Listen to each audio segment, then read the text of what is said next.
This is another episode of Flavor in Your Ear podcast. A brand new flavor in your ear. A podcast about damn near any and every topic with no filter and zero regard for the easily offended. Everything you say upsets somebody. Please welcome the man behind the madness. The most important person with all due respect. Let's go!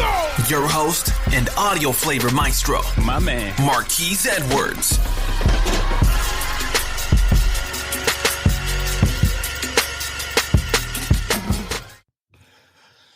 What is going on, everyone? We are back with another episode of Flavor in Your Ear podcast, and we will get straight to it.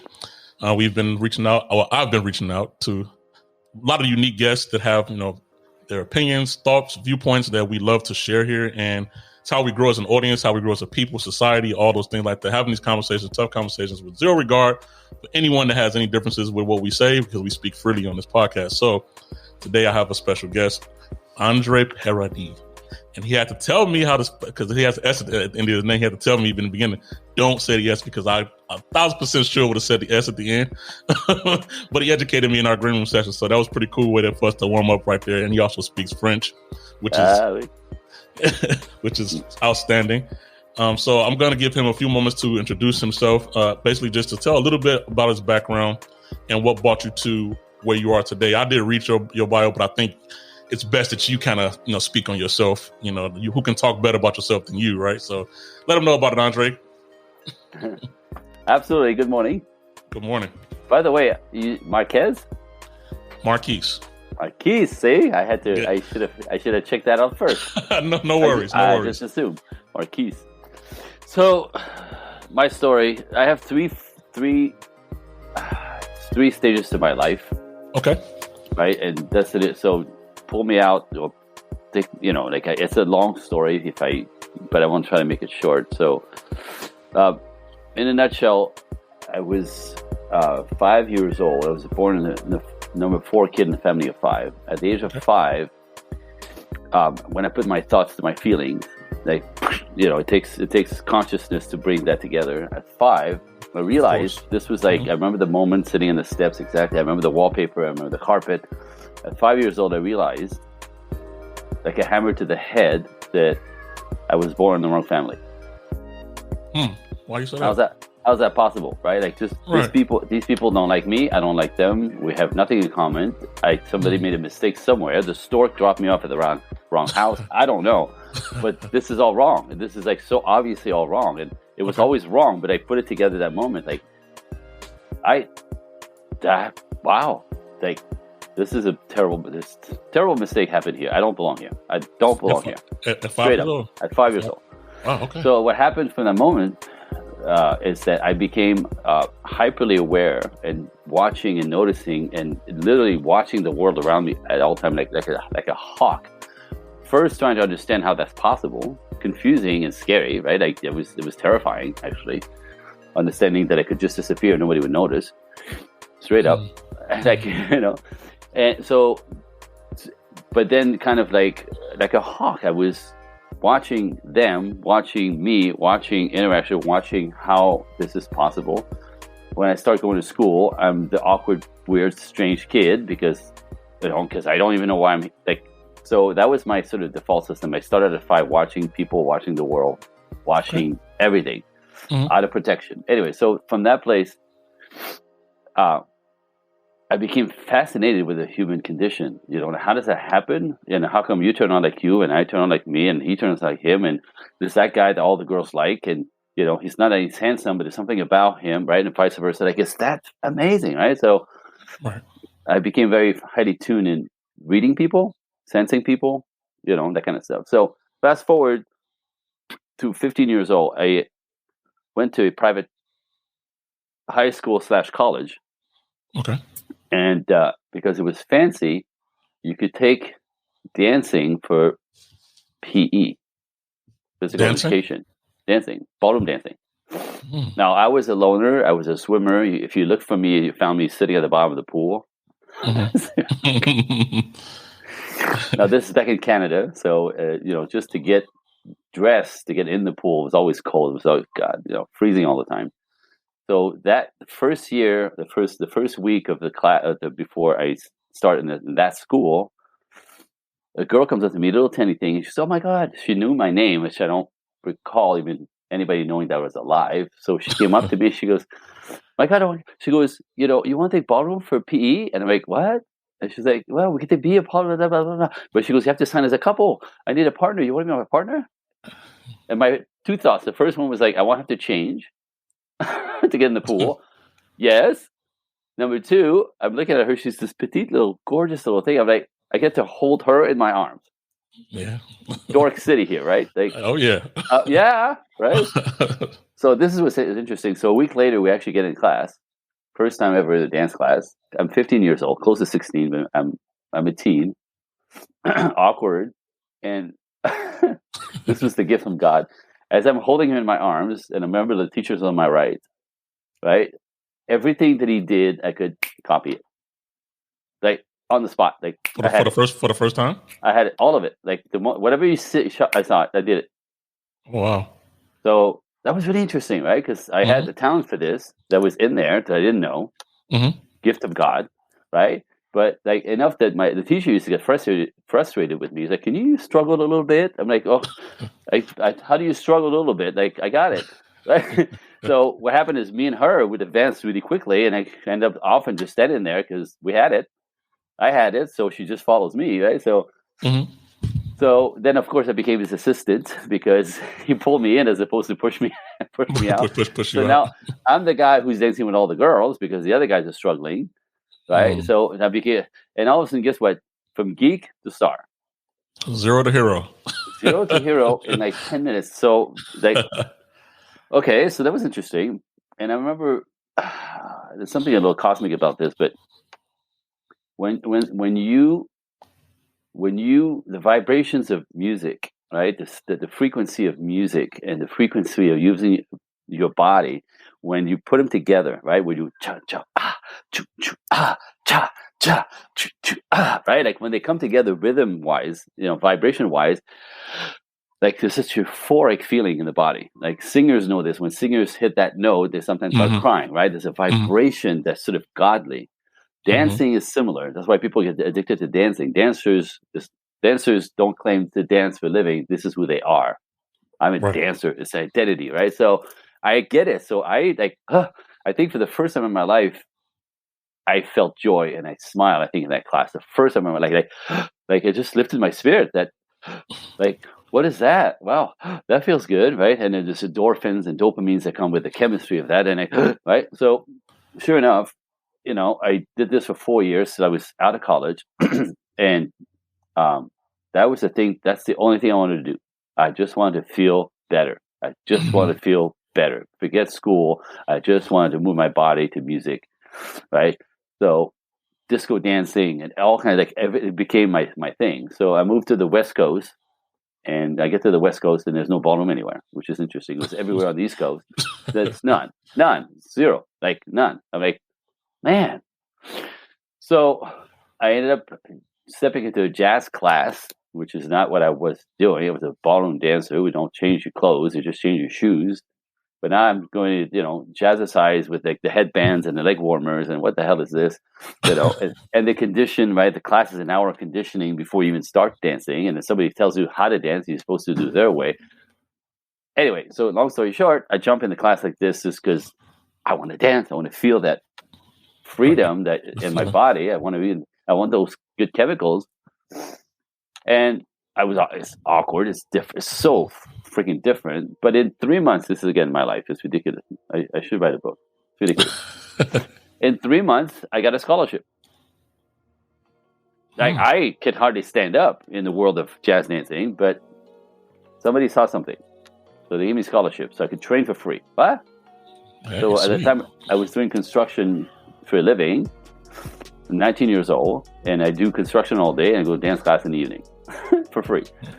Right? So 1 class, 2 classes a week, 3 classes a week, 4 classes a week, 5 classes a week, 5 classes a week, Monday to Friday, and then 2 on Saturday, and then 1 on Sunday. And that just because that's all I wanted. I wanted to feel better. I wanted to. And sure enough, it ended up saving my life because the depressed, suicidal kid, when you change your chemistry, it changes your brain and it changes everything, how you see the world. So I went from depression to alive to happier to maybe I could actually be happy. Maybe I do belong here. Maybe I can have a good life. Maybe like it just open up all the channels. Right. So I get this. So I took this dancing all the way. Like it became this is what I did for a living. I kind of stepped into this and decided I was going to make a living at this. If you're going to make a living at this stuff, you have to be in Los Angeles. I'm Canadian, so make my way to Los Angeles. Mm-hmm. Long story short, Michael Jackson, Prince, Paula Abdul, Julio Iglesias. I worked with all the big guys. Like I made it all the way up to the top, and I danced and traveled around the world for 15 years. So phase one of my life, dancing that saved my life. So beautiful. My wife's a ballerina. So I met my wife in my class because you teach class as you perform and you travel the world. And I met my wife was one of my students. Oops. I mean, what else are you going to meet a girl, right? I'm surrounded with 45 women every day, twice a day for my students. So right there. But after we're together a few years, because she's also traveling a lot. She's a ballerina. She's a prima ballerina, which is like the star of the company. Mm-hmm. But I wanted a family. I was always like the when I came back to me, when I found me after my messed up childhood, I found myself being very traditional, wanting traditional values, and so I wanted kids. I never wanted kids before. I thought it was a terrible thing to bring kids in the world because my life was hell. Right. So that all shifted. I want to be married. I want to have children. What? Who the hell am I? Who am I? Like seriously, because that was never the agenda. But anyway, so when we got married, because we traveled for years, and we waited to have children. And when we decided to start a family, I decided to stop traveling. Like I was not going to be the absentee dad. I was not going to be in different part of the world. My kids were born. So I stopped traveling. I stuck to the work in Los Angeles only. Like I would work in LA. I would not let them fly me out. Okay. So in order to sustain that, I opened a car business. I'm a car freak. I love old cars. I love restoring old cars. I have 7. You know what I mean? Like I'm the car guy who likes to dance. Okay. People used to go, who are you? Right. All right. So made a really good living at this, but because the business ended up having to allow me to stay in town, to be my kids every recital, every meet, every Halloween parade, every Christmas parade. We're always there, me and my wife, always 10 o'clock in the morning. We're in the audience. You know what I mean? Like that was important to me. And the business and manager, and a manager. So that allowed me. The business was 6 minutes from my house, and the school was 2 blocks away. I mean, it's perfect. Fucking great setup, right? Just great setup. Bought a house, got steady, life steady, and to raise a family. However, since I was 23 years old, that was stage 2 of my life. At 23, I started taking personal development workshops. My constantly watching brain was also curious about everything. Humans were fascinating to me, but like I'm curious about everything. That's just default in my head. I'm just like that guy. I want to know everything. If you know how to make it, I don't know, anything that you know how to make that's off the chart, I want to know. Like it's my brain. So I look like a musician, but I'm a complete geek. I'm always researching, right? Again. Mm-hmm. So 2006. Now, by then, I've done the road, I've done the shop for years and years. I'm, of course, in another development workshop since I was 23, right? Personal development, business workshop, money workshop, you name it, workshop. Like workshop head, literally. I'm in a workshop, of course, in San Jose, which is Northern California, a business workshop. On my way back, I met this couple in the workshop. It was a 3-day workshop. On the plane, we're sitting in the same row, which is crazy to think about the odds, because this woman says to me, "What are you doing this weekend?" And I go, "Oh, nothing. I don't work on the weekend." And she goes, "You want to come to a workshop?" I'm like, "You kidding?" Because those expensive. She's inviting me as a guest, so I don't have to pay. So workshops could be hundreds, thousands of dollars. Right. I'm like, of course, I want to go to a workshop, and I knew them. It was a personal invitation. And I go, after I agree, I go, "Oh, wait, what's the workshop about?" Right? She goes, "Oh, it's called Understanding Women."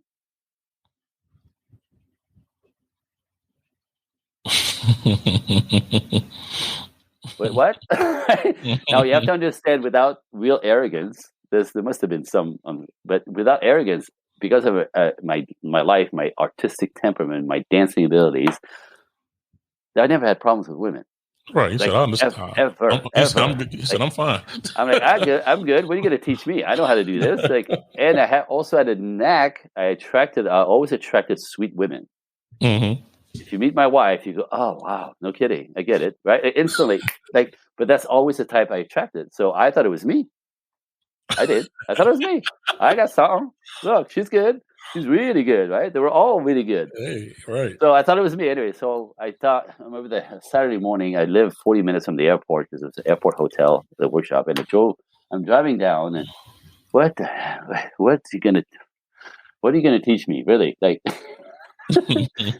So I kind of backed in that, but I said I was going to be there. So I keep my word. And so when I get to the airport, to the hotel, I walk into the room, and there's 400 people in the room. Oh, wow. And I'm like, okay, this isn't going to be cute. There's something going on here. You could feel it in the air. This was a big, all right. And the workshop started, and the workshop ended the day later, and my brain is all over the wall. Now, the guy who knew women, the guy who had ease with women, the guy who, married at the time, we married almost 10 years. I have a baby and a toddler, right? I'm not looking for this. We're doing great, right? Mm-hmm. And I realized that day that I knew nothing about women. Zero. Nothing. Not even a little bit. Nothing. I misunderstood the whole freaking thing. The whole concept. And because you don't know either. It's unbelievable the way they process stuff, because we can't imagine how different we are. But that day was a lens on that. I slipped off my chair, I think 8 times. Slipped off my chair. Wow. Of the stuff that I learned. It's just, and then I realized I know nothing about my women. I know nothing about my wife. My wife is cool. She's easygoing, but she's still a woman. Right. You know what I mean? And some of the stuff that she, sometimes, and I'd go, I don't know what the hell's wrong with her. Thinking it's her. It was you. It was you.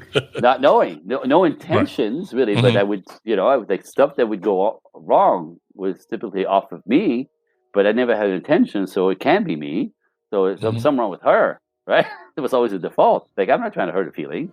So she's too sensitive. I can't tell her anything. All the stuff that men complain about women, right? So when I got this thing, there wasn't even that. It's I have no idea how she takes it. Takes things very personal. So she's attached to being connected all the time, and often it makes them look crazy. And we want to shake them off, which is the worst thing you want to do, because she thinks now you're trying to shake her off, and so obviously you don't care for her, you don't love. Whoa, wait, what? Right? What they do, how they process. So I lost my mind. I mean, all my siblings are separated and divorced 2-3 times. I have my baby Angel. We have kids together. This is my woman. This is my girl. This is my angel. I'm not going to mess that up because I don't know. There goes my brain, right? I'm not going to fuck this up because I didn't understand what I was doing to her, right? So, of course, I dive right in. That company, take the entire curriculum. A minute later, I'm a workshop leader for them because I'm a teacher. So it's just natural jump. Material is fascinating. Now, I'm doing this for me and my wife. I'm just doing this for us. But it became my new business. It just became such a passionate thing for me. I studied with 4 of the masters: John Gray, Mars and Venus, Esther Perel, who's a French therapist in New York City, who does all the intimacy and love and intimacy issues that people come to struggle with. Shanti Felhan in the South with the dynamics of love and respect, that is masculine and feminine, that you have to dig into this to really get the dance. The dance of relationship is essential. And then Dr. Pat Allen here in Los Angeles, she's a therapist, family, child, marriage counselor, therapist for 46 years. But I trained with her for 3.5 years. So I'm not a therapist, but I'm trained. One of my extensions, I'm trained by a therapist in a family. So this whole thing, I have this cocktail of information. Like I said, as I started teaching, I started learning more and teaching more, learning more, teaching more, and literally built a business So much that at one point I had to sell my car business, my successful car business in Los Angeles, to do this full time. So 1, 2, 3 phases of my life. That's how we have to be here. 2009 officially is when I opened the company, and been going strong ever since. That is strong ever since. It's crazy.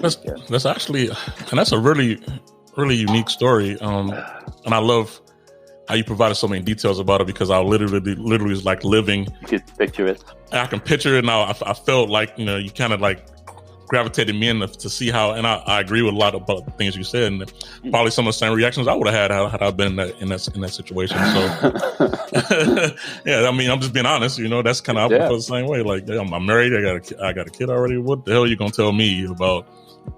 Man, you have no idea. You should talk. You have no idea.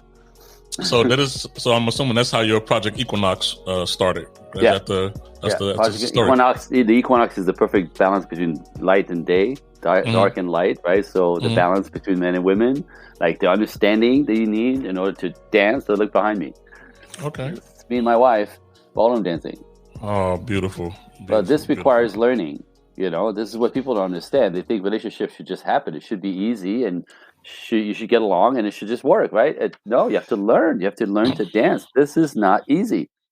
So that's a very good point you made there, as far as, you know, what people think how they should work. And as everyone can hear, you know, he's been going with this for a long time, so I'm quite sure his viewpoints are going to be pretty strong. Which leads me to my first question for you, when you're speaking about, you know, the things that you know, people need to learn.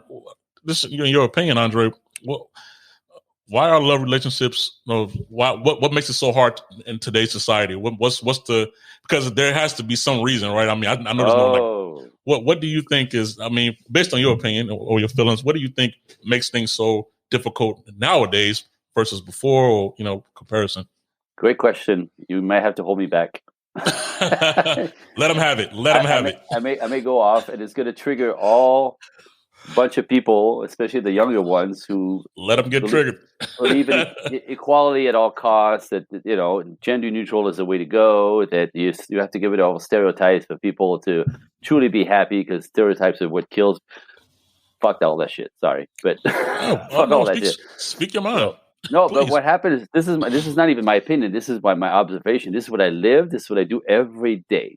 So with a bunch of people and in different groups and one-on-one and in couples and all of it. Now, so 10 years ago, it was radically different. 10 years ago, people came at me because he didn't get her, she didn't get him. He thought she was overly sensitive, taking things personally, dramatizing everything, and sometimes acting crazy, right? Men always say shit like this, right? Like, she's just, if she could just, right?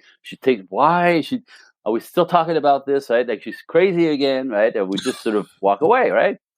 But women, on the other side, this is standard complaint. On the other side, women complain that we don't talk enough, we can't connect, they don't know what's going on inside of us. They want to dig, they want to know more. What's going on inside of you? Are you thinking about me or some other girl? Right? So they're constantly digging and insecure with what's going on with him, but he doesn't talk enough for her to feel safe. So she's all right. And then the moment we forget something, we say something, we don't do it, it triggers them into not feeling safe. And then they often believe that we don't care, that we're shallow, because we don't talk, so it must be shallow. True. Right? We have no values, don't know what's going on with him, and he doesn't obviously care, respect, and love me. Otherwise, he would do it what I'm asking. But the way you're asking, he doesn't get. So we communicate differently, we sound differently, we listen differently, we speak differently, we filter things differently. So even if we're using the same words, you think you're talking, and we're not communicating. We're not communicating. So another layer of my work. Anyway, so that was 10 years ago. It was always a man and woman thing. It was always a gender thing. You know, she's crazy. He doesn't care. That's always what I was fixing. About 10 years ago, this thing completely shifted into a battlefield, a complete freaking battlefield, right? So what's happened is, in our culture, and I blame this completely on our culture, and this is where the young ones are going to get triggered, you know, we decided that nature was not good enough anymore. And what I mean, everything I'm teaching you is nature and science. Sometimes chemistry of our bodies, who makes us behave, you know.